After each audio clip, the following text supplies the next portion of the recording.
एक बार ब्रह्मा जी नारद मुनि से कहते हैं, हे मुनि श्रेष्ठ, अब पापों को हरने वाली, पुण्य और मुक्ति देने वाली एकादशी का महात्म्य सुनिए। पृथ्वी पर गंगा की महत्ता और समुद्रों तथा तीर्थों का प्रभाव तभी तक है जब तक कि कार्तिक की देव प्रबोधिनी एकादशी तिथि नहीं आती। मनुष्य को जो फल 1000 अश्वमेघ और 100 राजसूय यज्ञों से मिलता है, वही प्रबोधिनी एकादशी से भी मिलता है। नारद जी तब पूछते हैं, हे पिता, एक समय भोजन करने, रात्रि को भोजन करने तथा सारे दिन उपवास करने से क्या फल मिलता है, सो विस्तार पूर्वक बतलाइए। तब ब्रह्मा जी कहते हैं, हे पुत्र, एक बार भोजन करने से 1 जन्म और रात्रि को भोजन करने से 2 जन्म तथा पूरा दिन उपवास करने से 7 जन्मों के पाप नाश होते हैं। जो वस्तु त्रिलोकी में ना मिल सके, दिखे भी नहीं, वह हरि प्रबोधिनी एकादशी से प्राप्त हो सकती है। मेरु और मंदराचल के समान भी भारी पाप नष्ट हो जाते हैं तथा अनेक जन्म में किए हुए पाप समूह क्षण भर में भस्म हो जाते हैं। जैसे रुई के बड़े ढेर को अग्नि की छोटी सी चिंगारी पल भर में भस्म कर देती है।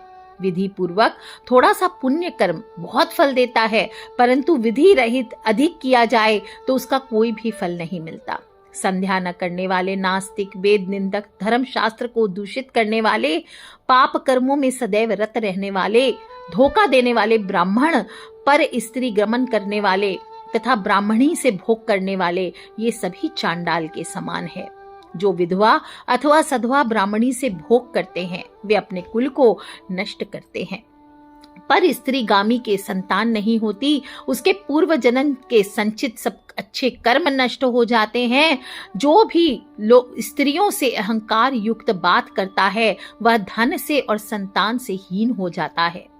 भ्रष्टाचार करने वाला, चांडाली से भोग करने वाला, दुष्ट की सेवा करने वाला और जो नीच मनुष्य की सेवा करता है, उसकी संगति करता है, वे सभी पाप हरि प्रबोधिनी एकादशी के व्रत से नष्ट हो जाते हैं।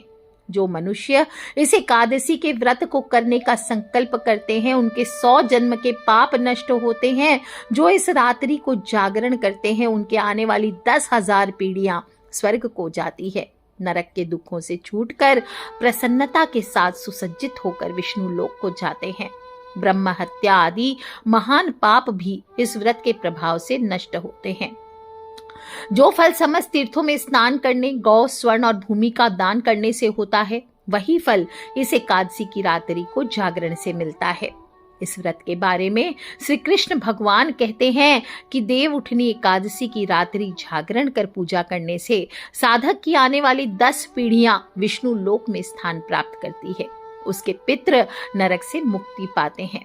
धर्मराज युधिष्ठिर कहते हैं, हे भगवान, मैंने कार्तिक माह के कृष्ण एकादशी अर्थात रमा एकादशी का सविस्तार वर्णन सुना। अब आप कृपा करके मुझे कार्तिक माह के शुक्ल पक्ष की एकादशी के विषय में बतलाइए। इस एकादशी का नाम क्या है तथा इसके व्रत का विधान क्या है, इसकी विधि क्या है, इसका व्रत करने से किस फल की प्राप्ति होती है, कृपया यह सब विधान पूर्वक कहिए। अब भगवान श्री कृष्ण कहते हैं, कार्तिक माह के शुक्ल पक्ष में तुलसी विवाह के दिन आने वाली इस एकादशी को विष्णु प्रबोधिनी एकादशी, देव प्रबोधिनी एकादशी, देव उत्थान, देव उत्थव, देव उठनी और प्रबोधिनी एकादशी के नाम से भी जाना जाता है। ये बड़े बड़े पापों का नाश करने वाली है। इसका महात्म्य मैं कहता हूँ, ध्यान पूर्वक सुनो। एक राज्य था जहाँ के सभी निवासी एकादशी व्रत का पालन किया करते थे। पालन इतनी कड़ाई से होता था कि एकादशी के दिन क्या मनुष्य और क्या पशु पक्षी, किसी को भी भोजन नहीं दिया जाता था। एक बार एक बाहरी व्यक्ति राजा के राज्य में नौकरी पाने की इच्छा से पहुंचा। तब राजा ने नौकरी देने का वचन तो दिया, लेकिन एक शर्त पर कि महीने में जो 2 एकादशी आएगी, उस दिन भोजन नहीं मिलेगा। नौकरी के चलते बेचारा क्या करता, उसने राजा की बात मान ली। जब अगले महीने एकादशी आई तो राजा के कथन अनुसार उस व्यक्ति को अन्न नहीं मिला। उसे राजा की ओर से फलाहार की सामग्री प्रदान की गई, लेकिन उस व्यक्ति से भूख बर्दाश्त नहीं हुई और वह राजा से अन्न की मांग करने लगा, गिड़गिड़ाने लगा। तब राजा ने उस व्यक्ति को नौकरी की शर्त याद दिलाते हुए अन्न देने से मना कर दिया, मगर भूख से बेबस वो व्यक्ति अन्न की मांग करता रहा, जिसके बाद राजा ने उसे अन्न देने का आदेश जारी कर दिया। राजा के आदेश पर उस व्यक्ति को कच्चा आटा, चावल और दाल दिया गया। भोजन सामग्री पाकर वो बहुत खुश हुआ और नदी के किनारे पहुंच गया। नदी के तट पर पहुंचते ही उसने स्नान किया और भोजन पकाने की तैयारी में जुट गया।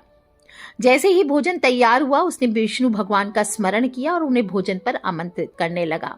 उसकी प्रार्थना सुनकर विष्णु भगवान अपने चतुर्भुज स्वरूप में पीले वस्त्र धारण किए हुए प्रकट हुए और वह व्यक्ति भगवान के साथ भोजन करने लगा। भगवान विष्णु ने भी उसके साथ बड़े ही प्यार से खाना खाया और फिर अपने धाम वापस लौट गए। जब अगली एकादशी आई तो उस व्यक्ति ने राजा से पुनः ज्यादा मात्रा में खाने की मांग की, जिसके कारण उसने यह बताया कि वह भगवान के साथ भोजन खाता है और पहली एकादशी पर खाना कम पड़ गया। व्यक्ति की बात सुनकर राजा अचरज में पड़ गया। उसे उस व्यक्ति की बात पर भरोसा नहीं हुआ।